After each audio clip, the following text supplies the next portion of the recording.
Hello Epic 7 newbies, this is Suspect Amy, and I'm here to do a quick video about who the best companions are for School Nurse Yulha. Let's quickly cover what benefit she gives to companions. Primarily, we're talking about superhumanization. She can cast this on a hero to double their health and double their speed. This lasts for 3 turns and cannot be dispelled. The double speed is not as game-breaking as you may think it is. I'll talk a little bit more about this later.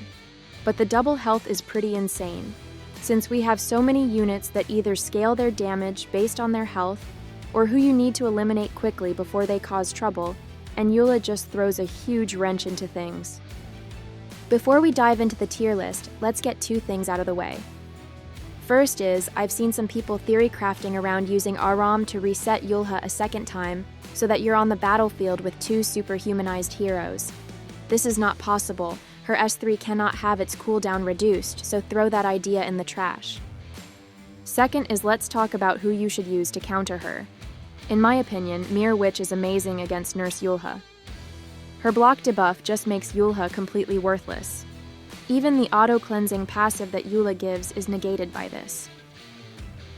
Little Miss 70% win rate herself, Lady of the Scales, also can easily counter Yulha because, other than Setsuka with a limited artifact, there are no health scaling heroes that ignore damage share. If you know of any other counters, I'd love to hear about them in the comments below. Okay, let's dive right in with S tier. Ross is far and away the best unit to pair with Yulha.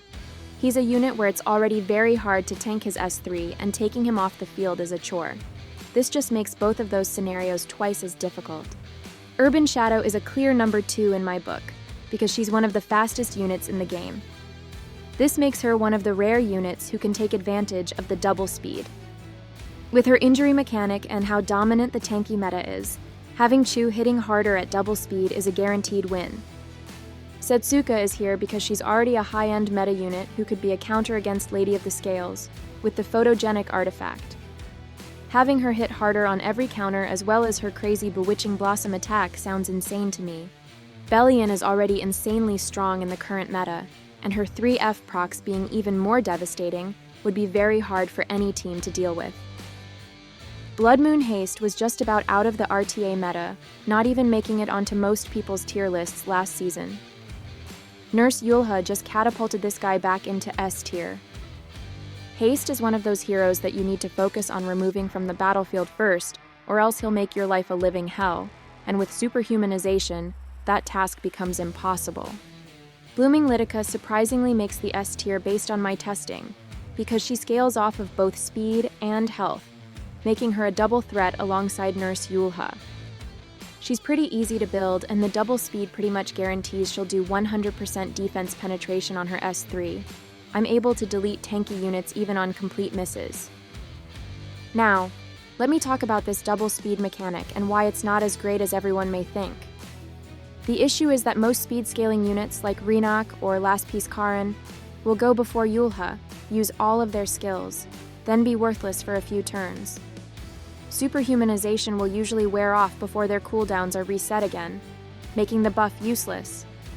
Sure, you could save your skills for turn 2, but this adds too much risk to the battle. There's one speed scaling hero who can actually take advantage of superhumanization, and that's Fern.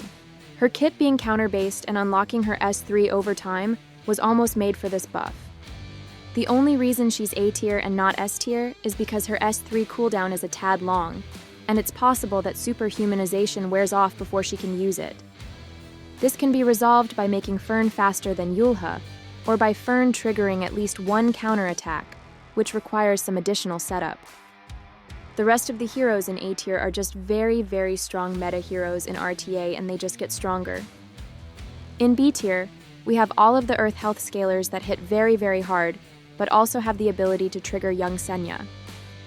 If you don't know, Young Senya hits even harder based on the health of the hero in the front row, so these guys getting superhumanized makes for a devastating combo. Abigail is my dark horse pick on this tier list.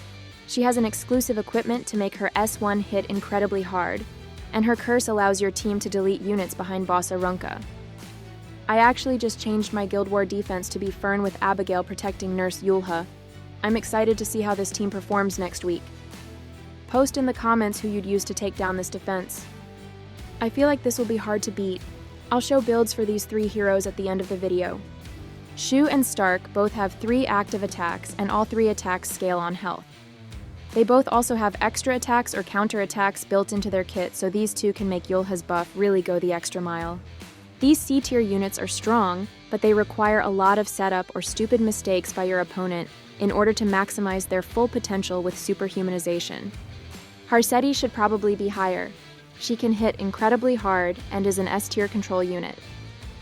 If you can avoid a lot of her counters and get her through the draft, I can see her completely taking over matches. And finally, D-tier.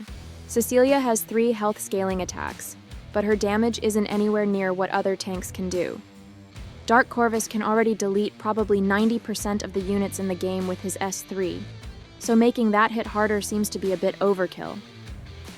FCC can hit hard if given the chance, but her real bread and butter is how she passively grants barriers to her team. With Yulha's buff, this barrier could be massive. Fire Ilinov. I feel like she could be one of the hardest hitting tanks on this list if someone is brave enough to put her on the field. Anyways, here's my Guild War defense builds if anyone's curious. You may be wondering where all of the other health scalers are. What about Brig, Tywin, or Luna? Yulha's buff just makes these units harder to kill, but I don't expect a big difference in damage output, so these guys don't make the cut. Ravi, Green Yulha, and Blue Crow make no sense being on this list based on how their kits work. Health scalers like Sageball, who only have a single skill affected by superhumanization, aren't taking full advantage of the buff, so I'm not including them here.